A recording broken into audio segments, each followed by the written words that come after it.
Hello again. Thank you for checking out another brief video. Today, I want to talk about how this Iran war or skirmish could affect building and prices and construction and many things that affect us on a day-to-day basis. I'm going to focus specifically today on oil and construction because I'm building something right now. And this is something that just right now is impacting me. And I'm just going to kind of share some behind the scenes and then what I did about it. Okay, so roughly 20% of global oil supply or consumption comes through the Straits of Hormuz. Okay, so what does that mean? That simply means that a lot of global oil is going through the Strait of Hormuz.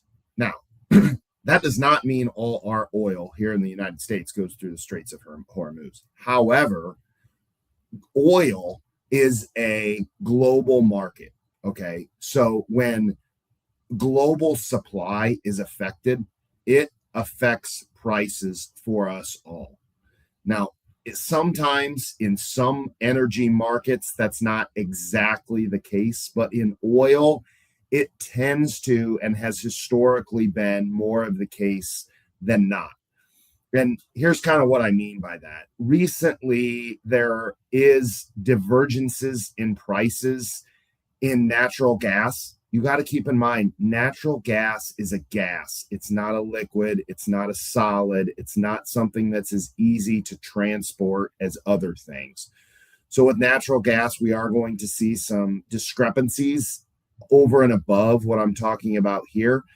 But when we're talking about oil here today for this video, oil will undoubtedly affect the price of diesel, which affects the price of concrete, which affects the price of lumber, which affects the price of siding, which affects the price of most companies' labor rates because they have to drive to your job. It affects excavation costs. Oil and construction are very intimately linked. So much so that I'm building a spec house right now. And this oil price increase has caused me to reach out to my siding vendor and ask them to allow me to purchase my siding now. I'm not ready for my siding for probably another month and a half.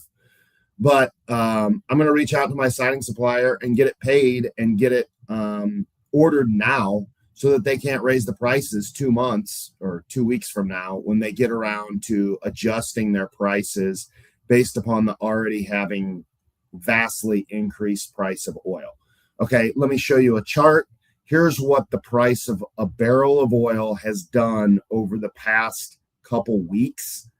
Really, it hasn't been that long, but let's just say it's a couple weeks. Really, it's been a couple days. But this price increase, that's a drastic increase. Okay, we were stuck around the $50 to $60 barrel, $55 to $60 a barrel range for a very long time. That's where we were for all back here. And then here recently, we popped above 60. Some people probably, insiders probably knew what was happening and started acting upon this and started buying. And then obviously here a couple weeks ago, maybe a week ago, oil just went on this epic rise. And as we embarked on this epic war, and I don't know how high this is going to go. I mean, could it stop? Could it turn? Could it go up? Yeah, all those things could happen. Well, I have no idea. Now, in addition to this, there are other factors that I guess I would say people with agendas are going to leave off the table. I try to be a little bit balanced and a little bit non-political in my thoughts and my opinions on here, but it's not always easy. So the Strait of Hormuz does have alternative methods for bypassing.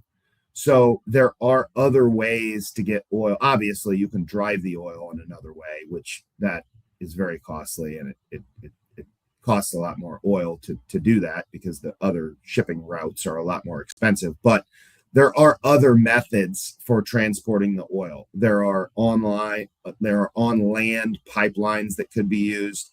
There are storage facilities that could be used for short-term issues. There are we're trying to escort, the U.S. is trying to escort people across the straits.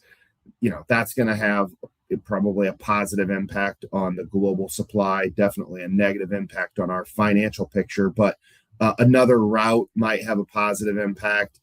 There are other workarounds for this. There are people who have considered this happening in the past, and they're not blind to the idea. So there are workarounds, but my point would simply be construction is vastly impacted by oil. It's already caused me to change some of my choices on how I pay for and function in my current spec house. This is something that we should all watch for when we're building and dealing with construction. These events, for example, COVID was another one. And right before COVID, these things can have material and substantial impact on your input costs. And those input costs directly drive your profit on your building projects. So I would just encourage us all, plan for these things. Think about what's going on in the world. Think about what you have going on with your project. Plan ahead. Get some advice if you need some. Look at charts of what's happened to consumer or building, whatever you're building at the time. What's happened to those costs as we've had other inflationary spikes. This isn't just going to be construction materials. This is obviously going to be, pretty wide reaching. I'm not saying that most of this stuff will impact your construction project, but all these things are interrelated. If you have any questions, hit me up. If not, hope you have a good day.